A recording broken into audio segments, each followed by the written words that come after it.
I'm recording. Okay, so welcome. This little series, this little three-part series is called the Seder Experience Unlocked.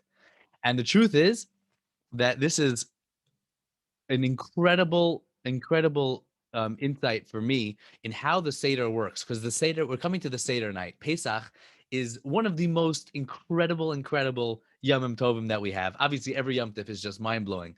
But the Seder night is the center for Emunah for all Klal Yisrael.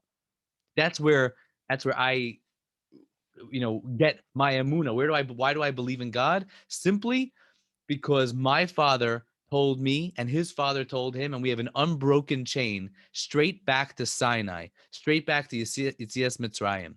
And when does this get passed down? That Hashem took us out of Mitzrayim and he gave us the Torah and he met with us on Har Sinai. It all comes Seder night. Seder night it's the Leil Emunah, the night of Emunah. It's the night when the deepest things open up. However, there's some very interesting and weird things going on. And so the goal, our goal over here now is to try to figure out, how do we really tap into this night of transformation?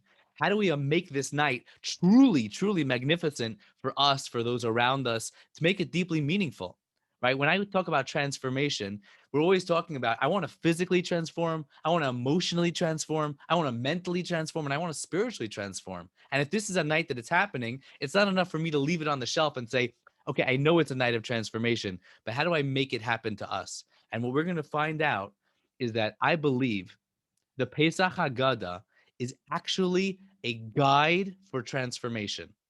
And there were many years that I was so confused. Why in the world is the Haggadah laid out in this funny way? There's a lot of things that always bothered me about the Haggadah. I even brought my Haggadah so we can look at it together. But there's so many funny things about the Haggadah, and especially within Magid, what's going on? So we're going to really open up Magid. I don't know if we're going to have time in the 3 weeks that we're going to be together to really get into all the mitzvahs of the night. Hopefully you get a chance to learn about that in other places as well. But our goal is to figure out, what is the transformation and how do we transform? So for starters, why do we eat matzah on Seder night? And this is a question open to you guys. Anybody know simple reasons? Let's not get Kabbalistic. Pashut, simple. Why do you eat matzah on the Seder night? Season's rhyme. That's what we had. What about Yetzias Mitzrayim? We didn't have the bread didn't have time to rise, so Ooh, that's what we had. nice. We left Mitzrayim and the bread didn't have time to rise. Amazing. We had such a tremendous redemption. We left Mitzrayim and we didn't have time to bake the dough that we had, and we put it on our backs. By the time we walked out, it baked on our backs, and that's what we're commemorating. Anybody else know another reason?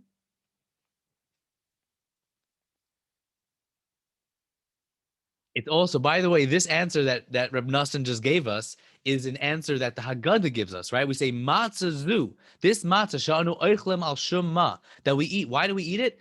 Because when our forefathers left Egypt, there was no time to bake it. So he's right, and it's in the Haggadah. But there's another reason in the Haggadah. That other reason in the Haggadah we hold up right at the beginning of Magid. We pick up a piece of broken matzah and we say, Ha lach ma'anya. This is the bread of poor people, the achalu avasana ba'arad Mitzrayim, that our forefathers ate in Egypt. Why were they offering this? Why were they serving the slaves this bread? Because matzah is supposed to be cheap. I know these days it ain't cheap. When you buy your matzah for Pesach, we're paying, it's like gold, the price you're paying per kilo. But matzah is supposed to be cheap. It's simply just flour and water. It shouldn't really be that expensive. And as we all well know, it stays in the system for quite a while. So you don't get hungry again too soon after, right? So it's great, perfect way. Cheap, stays in the system, keeps them fed, and it's poor man's bread. So now I'm going to ask you, which one is it? Is it because it's poor man's bread, or is it because we had such an amazing redemption? Isn't that funny that the Haggadah itself gives two reasons? I'll give you a little hint. You know when it gives the reason about halach ma'anya, that it's poor man's bread? That answer is given right in the beginning of the Haggadah. Okay? So we have it. Let's flip it open. We'll find a little page over here. The halach ma'anya is mamish right in the beginning. It's the first thing you start magid, and you're already talking about it right over here. Okay. When do you get to the answer of matzah zushanu oichlem al shema? Here's halach ma'anya. Here's matzah zushanu oichlem al shema. There's this amount of pages. It's a lot of pages in between. See all those pages in between? That's the transformation. When you start out on the beginning of Seder night, you're looking at the matzah, you're going, oh my God, this is reminding me of slavery, the pain, the frustration that I'm going through in my life. Life is overwhelming me. All I could see is poor man's bread. I'm remembering slavery. But if you do the Seder right, if you tap into the secret of the Seder, to the Leil HaSeder, to the transformation of the Seder, by the time you get to the end of Magid, you're going to be picking up that matzah and saying, this is the most amazing thing that has ever happened to me in my life. And you know something? This is the power of of the transformation within a human being. Is that the way that we perceive reality? We can perceive reality as majorly negative. We can perceive reality as, oh my God, life sucks. Life is horrible. I feel beaten down. I feel like I'm controlled. I feel like I don't have any free choice. I feel like I'm a slave in Egypt. Or it could turn around and mamish be the most amazing thing.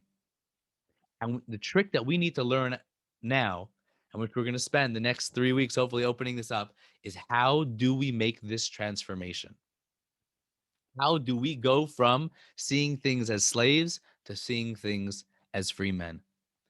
And I'll tell you a little secret. We're not the only one asking this question. You know who asked this question before us? Moshe Rabbeinu. Moshe Rabbeinu himself asked this question. And this is mind blowing. So, where does he ask the question? Well, if you open up a Chumash, the Chumash in the beginning of Shemos, right? First Parsha that we're dealing with this suffering in Mitzrayim.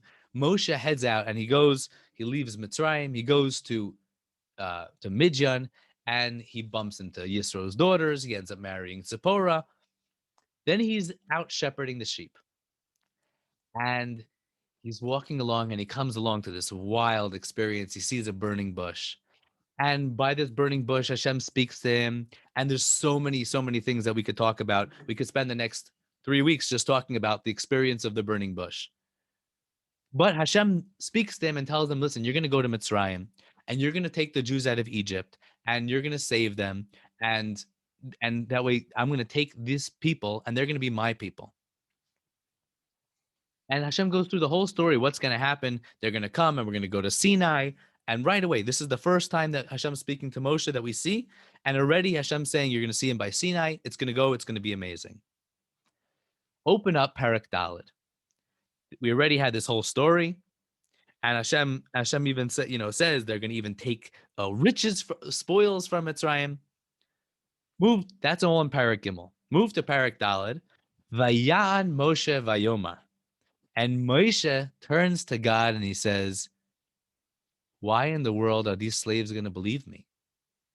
And even more, they're not going to listen to me. And they're not going to even believe what is going through. You know something? Hashem, it's easy to take the Jews out of Egypt. But how do you take the slave mentality out of a human being? Right? It's interesting that we call it Yitzias Mitzrayim. Yitzias Mitzrayim really sounds like Mitzrayim going out.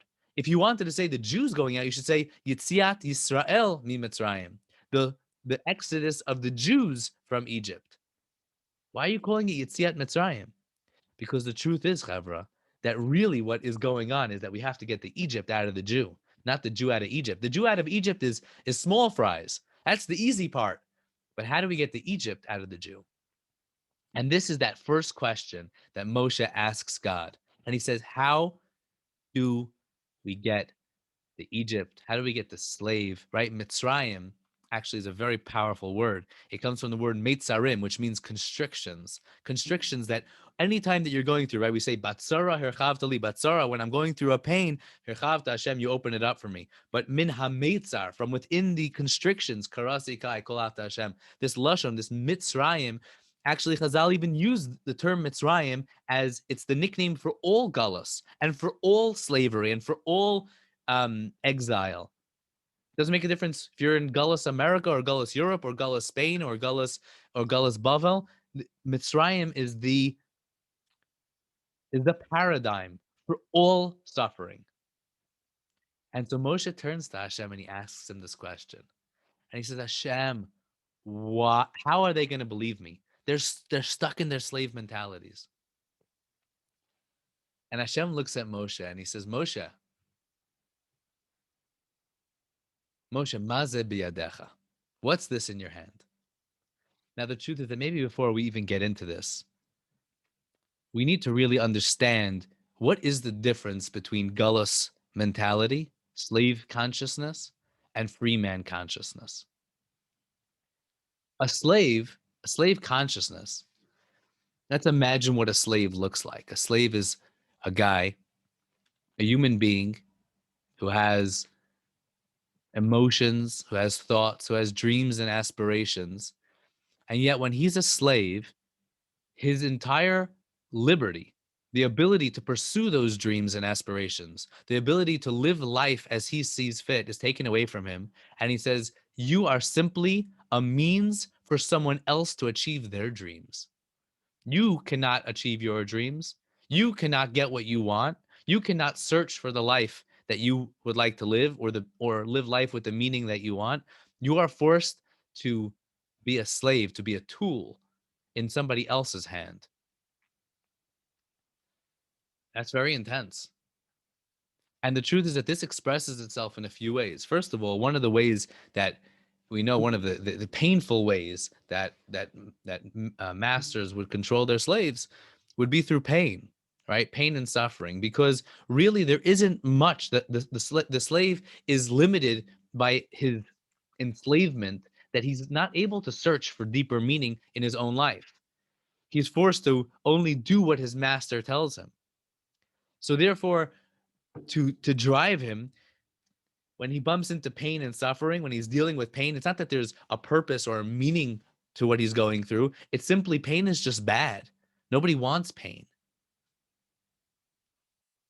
When he's dealing with challenges in his life, what's a challenge, right? If you give a slave a challenge, a potential, you say, oh, this is going to be a really hard field to plow. The slave looks at you and goes, that's not good. That's just another opportunity to fail. And you know what happens if I fail? If I fail, my master's just going to hurt me even more. It's only they don't see challenges as an opportunity to win, as an opportunity to grow. They just see it as failure. And their whole life is simply just for another human being. That's a crazy thing that you don't get to live the life that you want. And the truth is, many of us feel enslaved to many things in our lives, not just Egypt, Mitzrayim.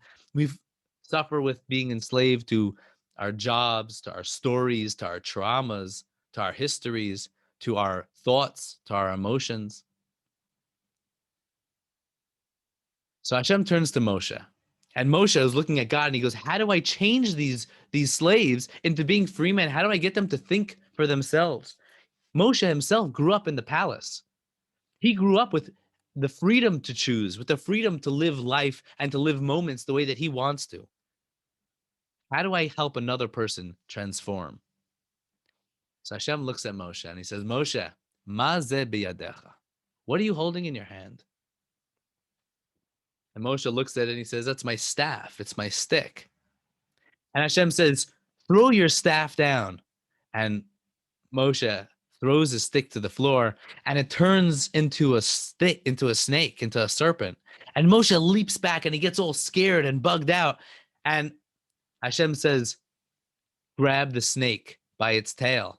And Moshe grabs the snake by its tail and it turns back into a staff. And Moshe goes, ooh. What is this, a parlor trick?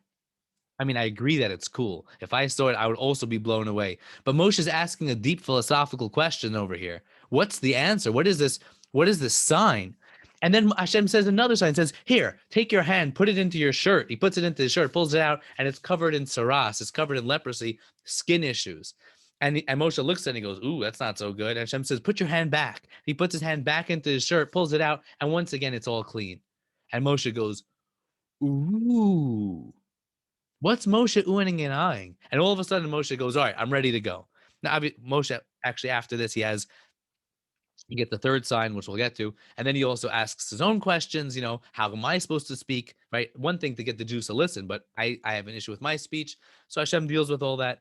But this answers his question. What is this answer that Hashem is giving him?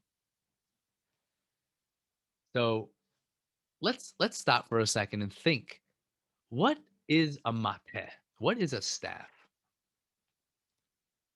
So if we think for a moment and think, when else has a staff appeared and showed up? We know that a staff is an expression of self-control and being able to control realities. For example, Harry Potter has a wand, right? With his wand, he can make things happen. Gandalf has his staff, thou shalt not pass. You have a general will hold his sword, and his sword even after you're not necessarily using the sword in battle, but it's a expression, it shows. A judge has a gavel, a king has a scepter, and on, right? There are always, these are symbols. Being able to hold this thing in your hand, this staff, this stick, the teaching rod that the teacher holds, right? The wand, the magician's staff, the scepter, shows that I have control over reality. It shows that I can rule and I can decide. I can put my will, my desire, my thoughts, my dreams, and I can put it on the world around me. I can create what I think is right.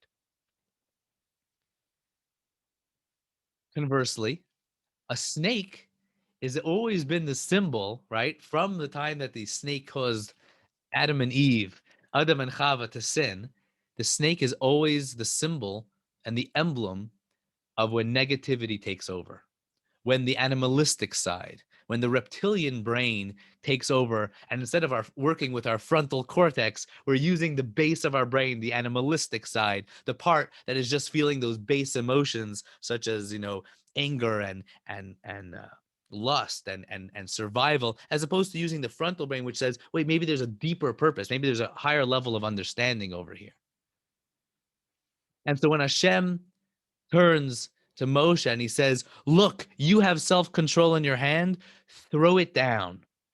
And when it gets thrown down, Moshe himself jumps back. Even though he's talking to God one-on-one, and he drops that staff, when he drops his self-control, when he drops his ability to rule over reality, when he drops his ability to make free choice, to live the life that he wants to live, and suddenly it turns into a snake. It looks like the challenges that are overwhelming. And Hashem says, I want you to show and to teach this story to the Jews. What's this teaching? That your challenges are there for you to grow from. That what looks like a snake to you can become a staff in your hand. You know how you can do that? By grabbing that snake. By reaching and trying to self-manifest. But you might say, but I can't. I'm stuck in a situation. I don't know how to grab a snake. And Hashem says, well, what's the proper way to grab a snake? Is you want to grab it by its head, right?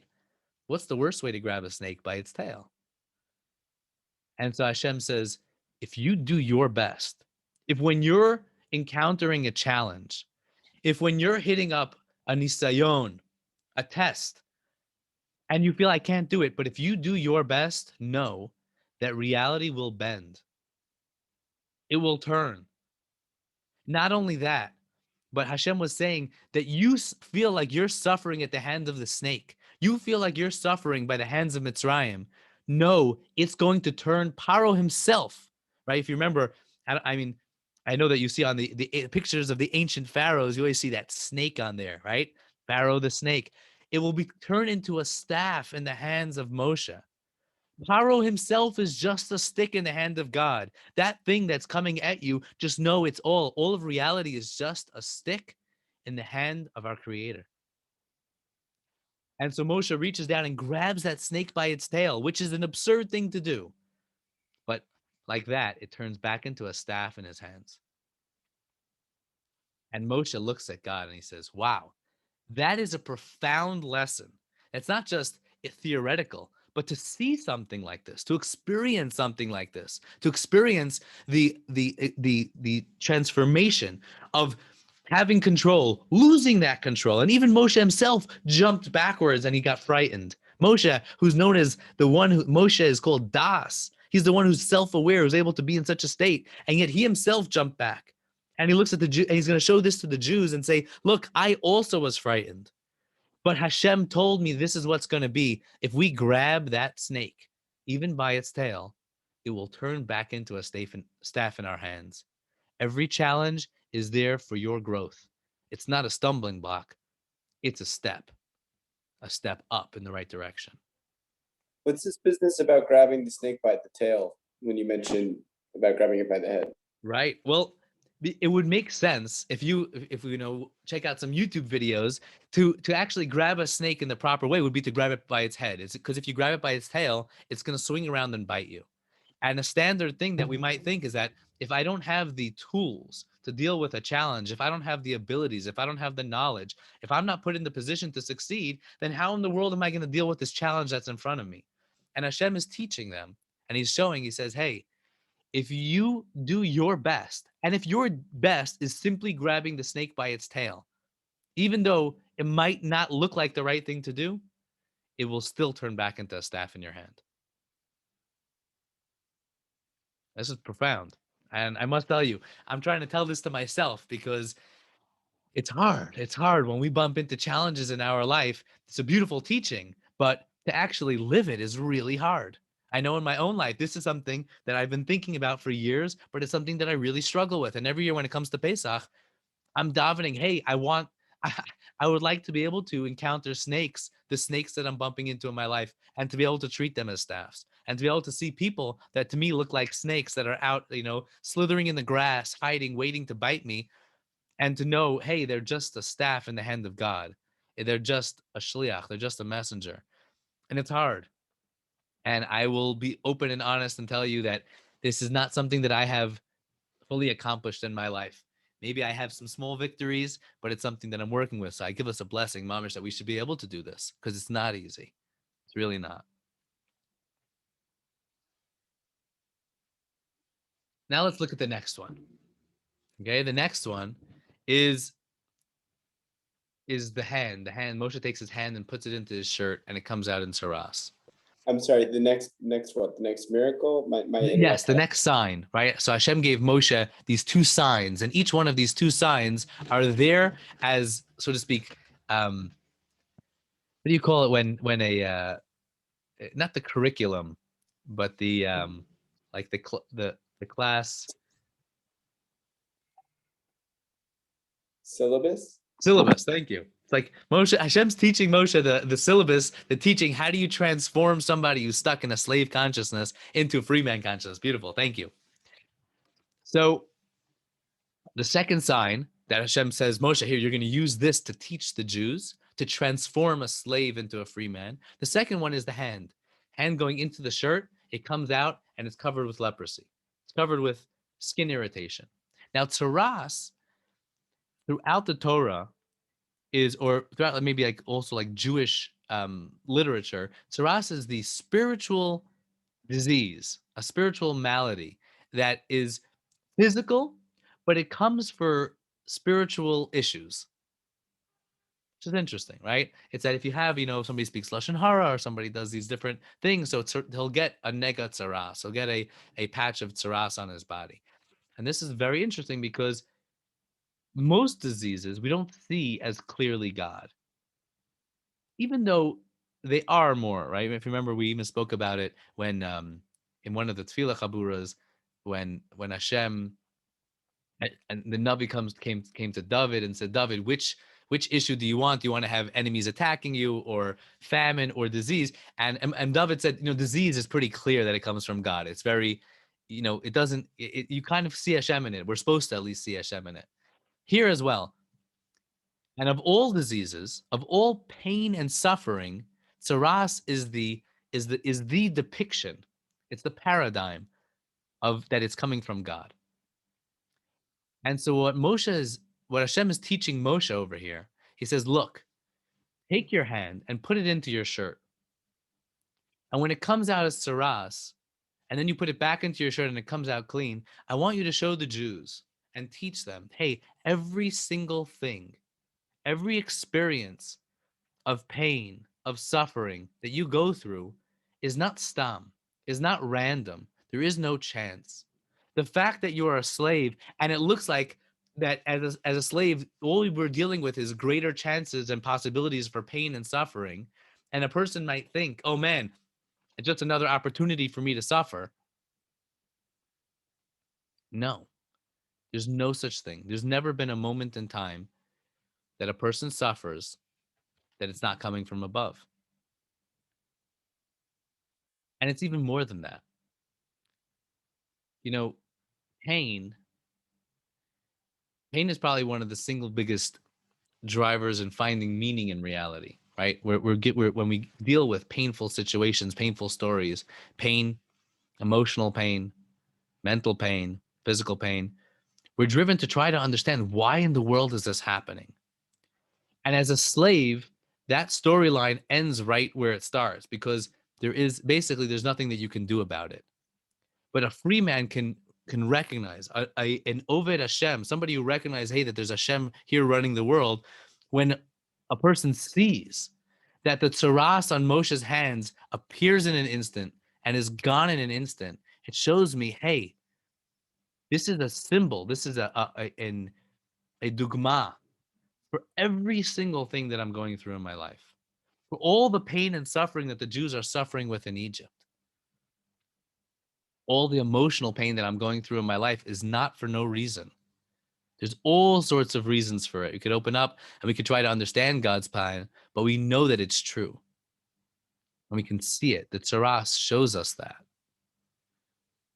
And even more is that sometimes when we're going through the suffering of Mitzrayim, when we're suffering in Egypt, and I'll tell you right now, we're still in Egypt, right? Once again we're in Galus and we're still suffering. We're trying to get out, and Baruch Hashem, we're back in Eretz Yisrael, but we're trying to break out. And for many of us, a lot of the pain, besides for all the physical pain in the world and the emotional pain, but a lot of the emotional pain is simply that I've been struggling with things that I shouldn't be struggling with.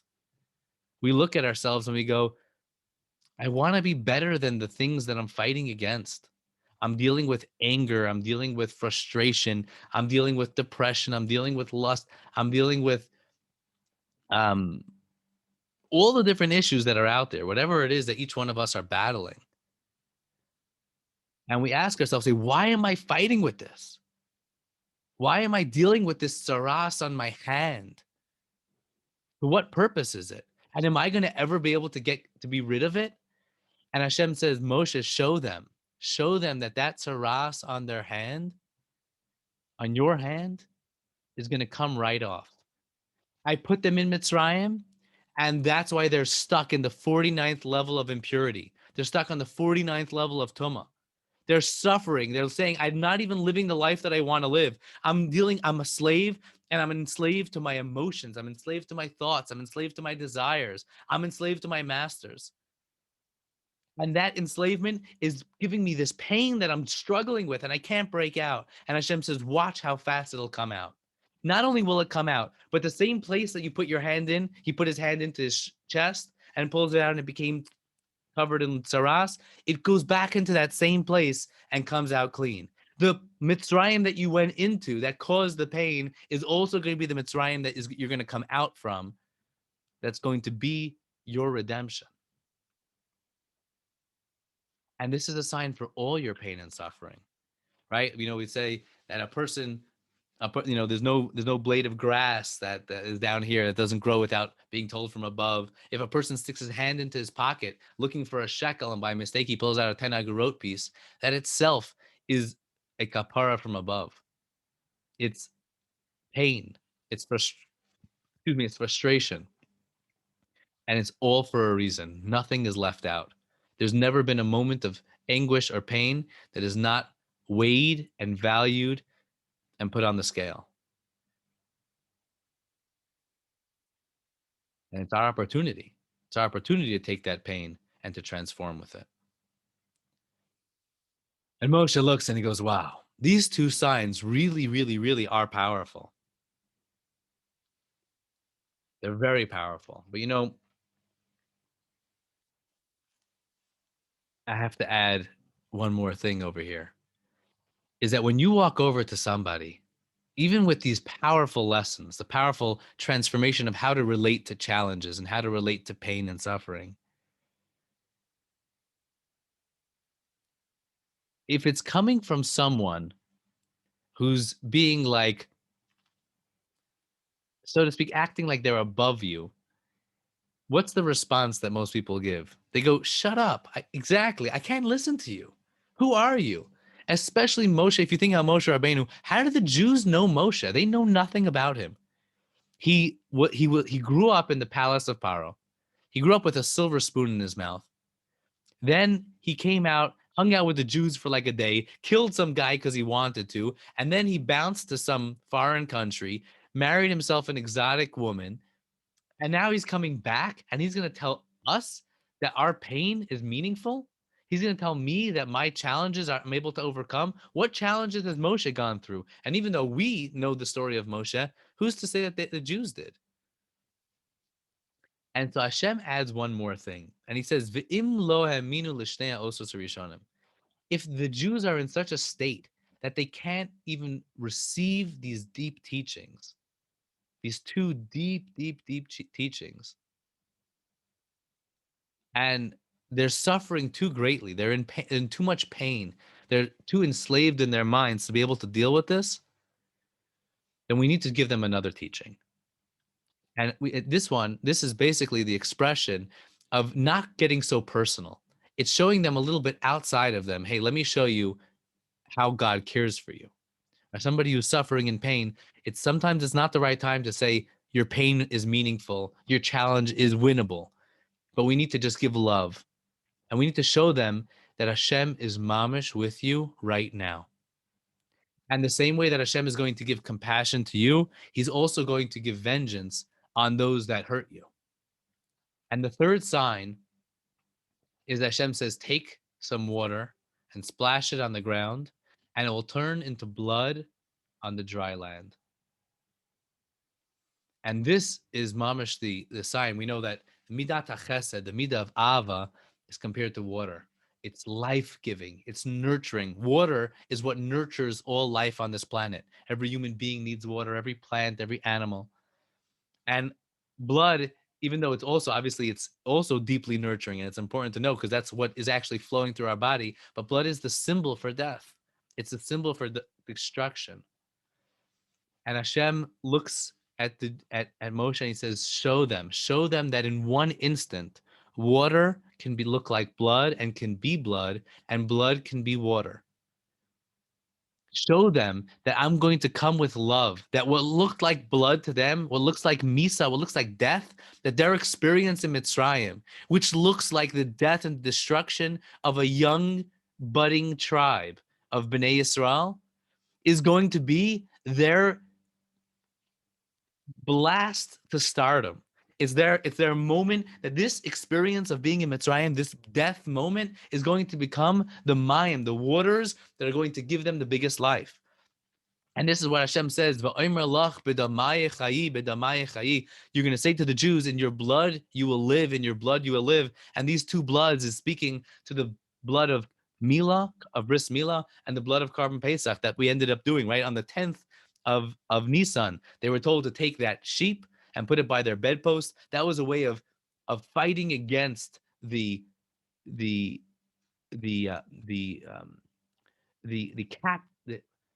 masters. I don't know what the word is, but slaves, captors, I guess. But when you look at your master and you say, what you think is your God, I'm going to tie that to my bedpost and I'm going to slaughter it in 4 days. That's like the greatest middle finger to the entire Egyptian society. It was mamish like shoving it in their face. And a bris milah is the way that we say to all of our inner masters, to all of those things that are driving us, the thoughts, our emotions, our ta'avot, all of the things that are controlling me inside of myself. And I take my bris milah and I say, no, that's where I'm going to make the sign that I am a Jew. And it's with these two bloods that you will live. And these two bloods will become mamish, the water, the tal tchiyah, the waters of life for the Jewish people. And at the same time, Hashem looks at Moshe and says, you're going to show the Jews that what is water, what is chiyas for the Egyptians, the thing that the Egyptians are living from, the same midah, the same God that's coming and it's going to give life to the Jews is also going to give destruction to the Egyptians. Their water, their Nile River, which is the mover and shaker, the stimulus for their entire economy. And our entire economy is based on the wonders of the beautiful Nile River. That's going to turn into blood for them. And this, that the Mitzrayim look like that they're controlling everything and they're controlling your life and they're running your story and they're dealing with everything and they're making your life so horrible, just know it's going to mamish turn into blood for them. What looks like life for them is going to turn into blood. At this point, Moshe looks at Hashem and he goes, wow. This is the syllabus for transformation. This is how we can begin to do it. And obviously, this is only the beginning. Hashem's going to need to go into Mitzrayim, and he's going to need to go in and bring the many nisim, but specifically through the 10 makos. Right? Hashem created the world with the 10 ma'amaros, the 10 sayings of the world. Right? Vayomer, each Vayomer is one of the sayings, which is connected one of the 10 spheros that Hashem relates to the world with. And through the makos, Hashem brings himself into the world, and that way we could then go to Har Sinai to receive the Aseres Adibros. And there also are the 10. This is the way that Hashem's entering into the minds and the consciousness of humanity. This is the way that Hashem is going into Mitzrayim, and he's going to save us. He's going to change and transform the minds of a Jew that will never be enslaved again. Even after this redemption of Egypt, even if you might be enslaved with your body in future Galus and in future exiles, but you never have to lose your mind. If we want, from the time that we left Mitzrayim, we now have the ability to tap into a state of das, to a state of self-awareness, that even if a person is locked in chains, even if a person has a gun pointed at his face, he does not have to lose himself. We can still be free men now. In Mitzrayim, it wasn't that way. In Mitzrayim, we were actually, Paro had us. We were spiritually enslaved. We were our consciousnesses were enslaved. And even though it feels like that now also, I'll be honest with you, in our generation, right, here we are in, in 2021, and many times it feels like my consciousness is trapped. But we have the ability to work our way out. And this happens on every single year of Pesach. That as we go through this transformation, as we go through the story, as we read through the Haggaddah, which in Bezrat Hashem we're going to continue to explore even more as we move next week and the week after. But as we get into it, we get into the story, we're able to open ourselves up, to open our minds, to open our hearts, and to allow this transformation to take place within us. And this is just the beginning. This is just the first step of Moshe coming to the Jews in Mitzrayim. We could pause here for a minute, and maybe we can open it up to any questions or thoughts. I was thinking that the thing of tzaras was also like, it seemed like the idea of tshuva. Like the thing that came to me, it was like, I feel like partially like the Yid, and a lot of times when we want to get better in life, we want to do more things in life. We have this feeling that holds us in this, like I said, a victim mentality that we have even within this, is the fact that like, look at all the bad things that I did. Look at look at the horrible things that I did, the people that I've hurt, and the situations that I put myself in, the things that have tainted my mind and my soul and my body. And I think that's what we could learn also from that tzaras, is like what tzaras is caused by doing the wrong thing. But I think that like going in and out and showing that no, like you can be cleansed from that. You can be free from those thoughts and that mindset that I'm not bad. You know what I mean? Like I could be free from the thought and the idea of that I'm bad because of what I've done. And because way they were in Mitzrayim, they were serving Avodah Zarah, they were doing a lot of bad things. So like I feel like the Yidden were like, why am I going out? I'm just such a bad person. So even if I'm out of here, I'm still this horrible human being that done so much wrong. But I think we're learning from the Tzaras, Hashem is like, no, like you see the way you are, I'm putting you back in, you're coming in under me, and you're cleansed and you're free. And, yeah. Mamish. That was a That- thought I had.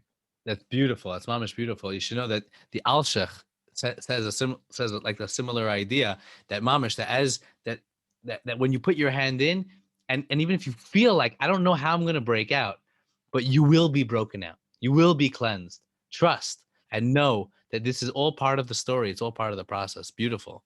Shkoach Rab Nassan. Mamish. Tshuva. That's why I think like I don't know, like tshuva, like it's that idea. You're mamish a new person. You're Yeah. like I don't know, like I Beautiful. even see within my own life, like from years ago, I'm like that person is another lifetime. It's not there's mamish tshuva. It's like fully like coming back into my emistic self because years of having to run, and it's just like whoa, you know what I mean? It's like I don't know, Yeah. beautiful, powerful thing. And this is mamish. This is what we say that that nega is also the word of oneg. Right? Oneg is made up by ayin, nun, and gimel, which is Aden, Nahar, Gan. These are the three mamish, the three levels of being able to be in a state of alignment. That when you're in a state of nega tsaras, then your mamish, you're in a state where there's misalignment. This is Rabbi Gerzi talks about this all the time. We're in a state of disalignment, of confusion, of dis-ease, and we're not allowing it to flow. But as like you said, when you get back into a state of tshuva, you get into a state of oneg, where things are just in a state of alignment. You can appreciate, you can enjoy the moment. You can enjoy even the process, even the journey that we're going through. Mamash, mamash. Beautiful, beautiful, beautiful.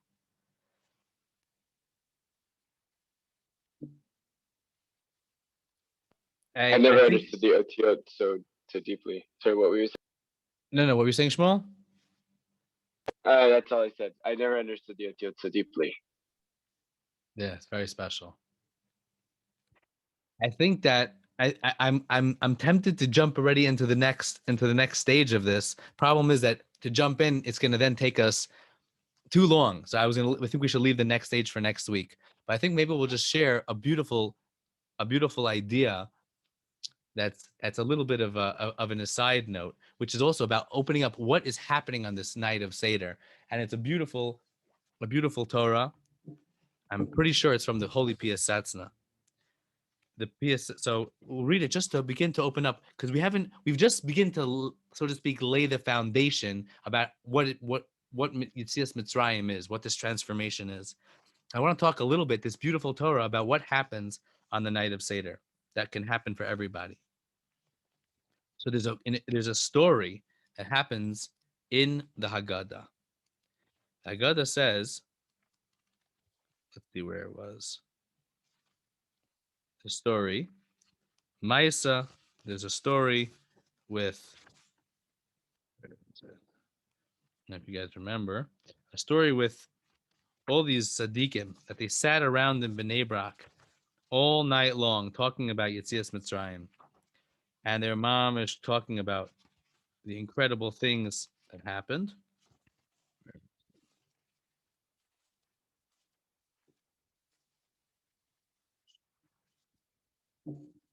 My apologies.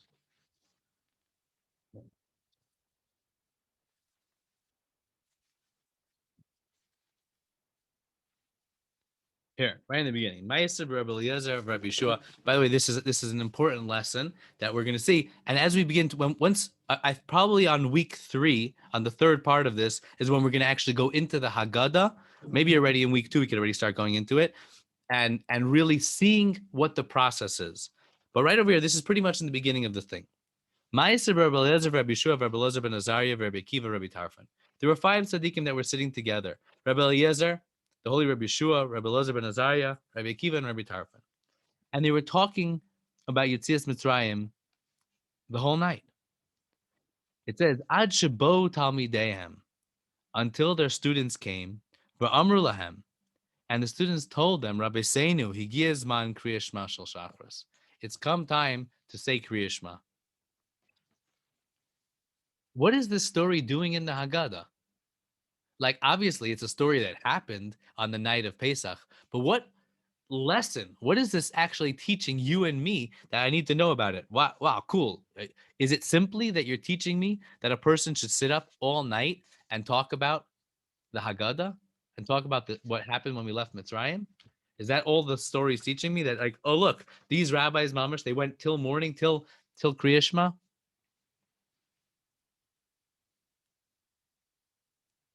So we know that Rabbi Akiva, at the end of his life, when he died, he was killed by the Romans. And as the Romans ripped his skin off his flesh, he cried out, mamash, he had a smile on his face. And he mamash said, "V'ahavta es Hashem Elokecha b'chol levavcha, b'chol nafshecha, b'chol me'idacha." He mamash said, I want to love Hashem with everything that I have. He mamash gave it all. And let me tell you, this wasn't just Rabbi Akiva's dying wishes to die and mamash love Hashem this way. This was a constant thing with Rabbi Akiva, that he was constantly living his life, connecting to HaKadosh Baruch Hu, making Shema Yisrael Hashem Elokeinu Hashem Echad. That was his prime reality, to love Hashem with everything, to mamish give, even afilu hu notel es nafshecha, even if Hashem's taking his life.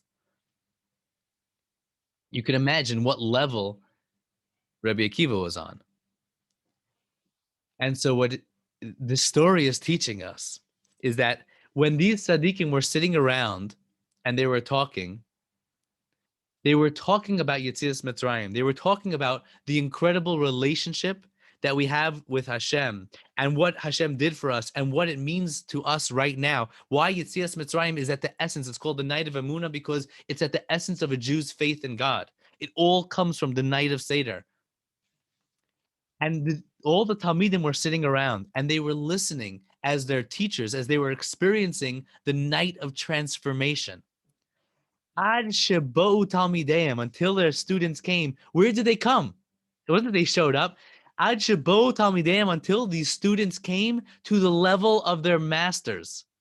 They rose up to the level of their teachers, these 5 epic teachers, Rabbi Eliezer, Rabbi Yeshua, Rabbi Elazar ben Azariah, Rabbi Akiva, and Rabbi Tarfon. These are the most profound minds, the deepest chassidim, the holiest tzaddikim.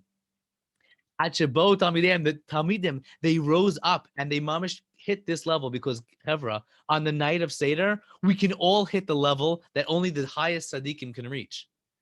And they get to this level. At Shebo Talmidim, and the Talmidim said, Rabbi, we could say Shema with you. The same way you say Shema, you say Shema Yisrael, Havaya Elokeinu, Havaya Echad. With your kavana, we're there too. Let's do it together. And that's mamash the Ad Shebo. And this is the teaching for us, that as you're entering this Haggadah, is don't just think you're reading words. This is a book of transformation. This is a night of transformation that you could transform and hit the highest levels that you have ever hit in your entire life to date. And that's mamash. This is what this story is teaching us. Ad shebo talmideim. Chevra, we got to get to that place.